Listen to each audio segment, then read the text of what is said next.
You have Compass Comics. Obviously, it is in, I mean, absolute full swing.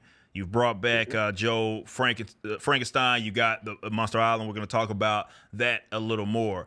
So, what has it been like kind of transitioning into doing things your own way, prioritizing that, self publishing, in comparison to that more traditional route? I can honestly tell you, in the 40 years I've been in this business, I have never been happier. Oh, I love to hear that. Because I'm working for me. I am working for my business, my legacy, my future, for my family, and everything. I have direct contact with my fans and my backers, which when you back at Marvel and DC, they poo-pooed that. They didn't want you talking to Yeah. people and doing any kind of self-promotion. You had a middleman with distributors. Hmm. Now it's this direct relationship with the people who support you and love your work, um, that you can put out fires, you can take care of business directly with them, and I love that aspect. When people write and say, "Oh, I just got done reading Ghost of Matakumba Key. It just arrived and it was freaking awesome. The end of that thing just blew my socks off, with the big surprise ending." And it's like that makes me feel good that I reached somebody on an emotional level Oh with my yeah. story and my product, and that was never there. Yes, since the time I was a little boy, I wanted to draw Batman. Right. And I got to draw Batman, and had a long run and a very popular run on it. And I still loved what the character used to be. Yeah.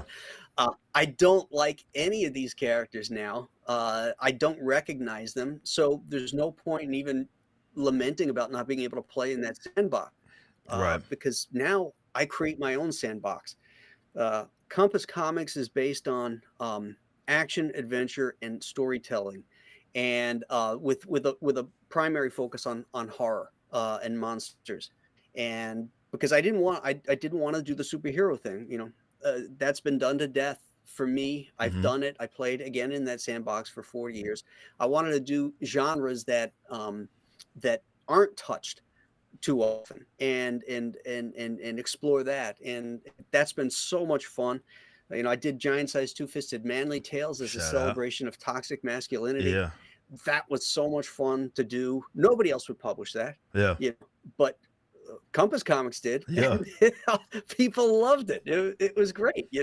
It's just so much fun. I can't tell you how much fun I'm having. Yeah, I love to hear that. And, the other side of that is that when you are responsible, for everything, because when you do your own thing, that's how it is. The buck kind of stops with you. There's far more responsibility there.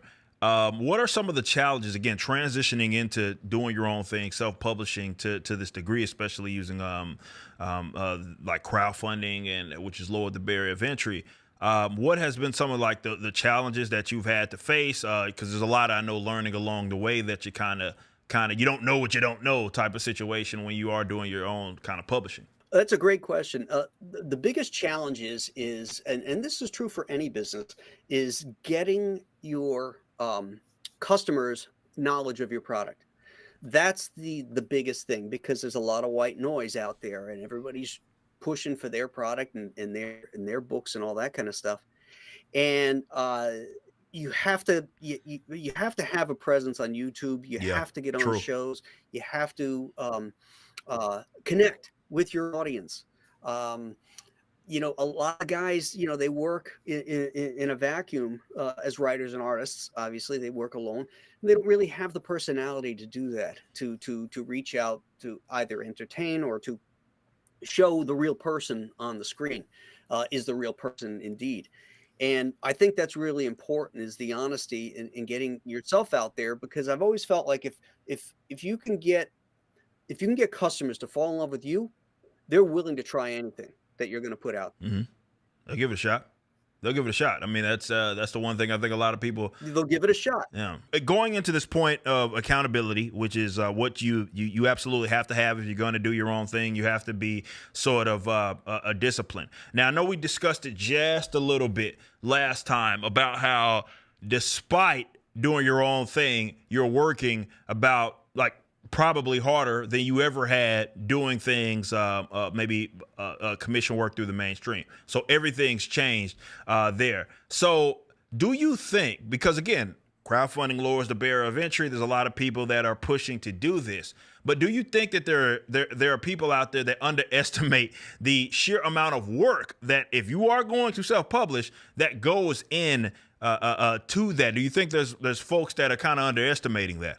Oh, absolutely. And the biggest thing that they underestimate right off the bat is their own ability to produce. How long it takes you to produce a page of comic art, on top of all the other things you have to do, the social media, the promotional work, the creation of assets for those things, for the campaigns and for the social media things, little GIFs or little JPEGs, that type of stuff to promote it. All that stuff takes time, and it takes you away from the drawing board. So you have to understand yourself first. How long does it take me to do something? And I have to factor in the other stuff as well. And I think that's where a lot of people make the mistake is they they underestimate the time needed to do everything. Yeah, that's for sure. It is a lot of time and effort that's going to go into it. But you bring up a great point, especially with, as a tandem, right? You have the creative stuff that you have to do. Obviously, you got fulfillment, and which is an entirely different animal.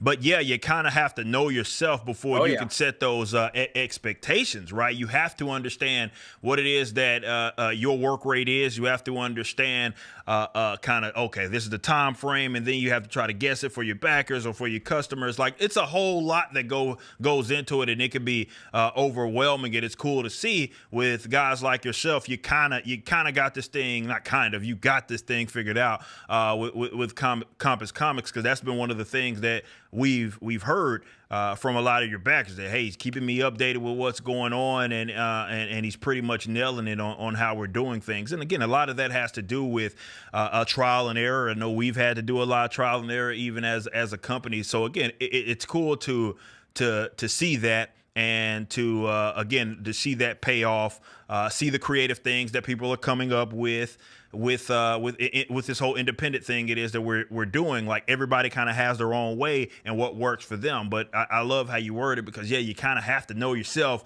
before you can set the tone and set those sort of expectations. Thanks for watching. Be sure to head over to Rippaverse.com to check out our comic book company. We have books, plenty of merchandise, and even some glorious animations from Rippaverse Studios. Next up, possibly our most anticipated book thus far, Yaira.